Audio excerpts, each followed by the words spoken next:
6 houses on Swiss Avenue will be opened between 1 and 5 this Saturday and Sunday afternoons for a public house tour, with proceeds going to buy markers to designate those 8 blocks as a state historic area, and generally to wage the battle to save the character of one of Dallas' earliest residential areas.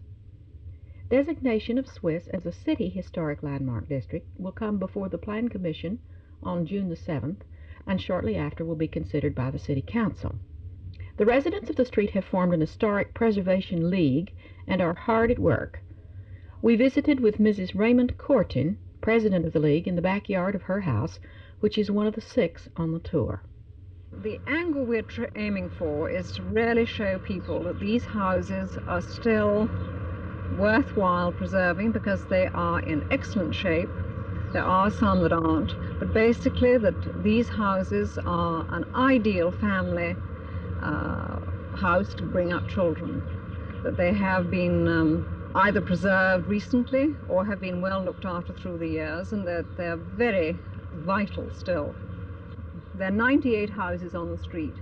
I doubt that there are more than 15 of those that are in that bad shape.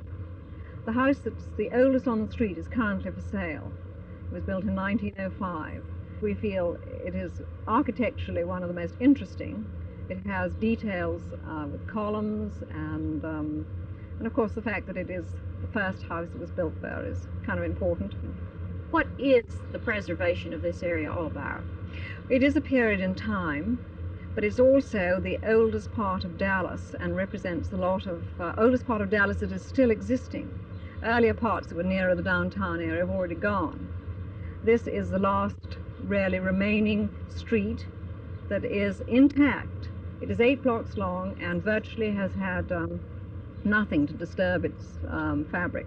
So that is why it is unique, not only in Dallas but in Texas. Well, you formed an Historic Preservation League. Now, is this to apply only to Swiss? Will it apply to the whole city, and what will it do?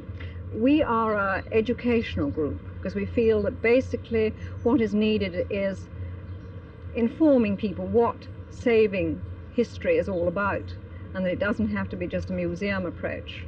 So we are not only Swiss Avenue. Swiss Avenue is the baby of the moment because it needs, loving care, but it is to be applied. We want to apply ourselves to other areas. Do you see this as the beginning of a strong movement in Dallas?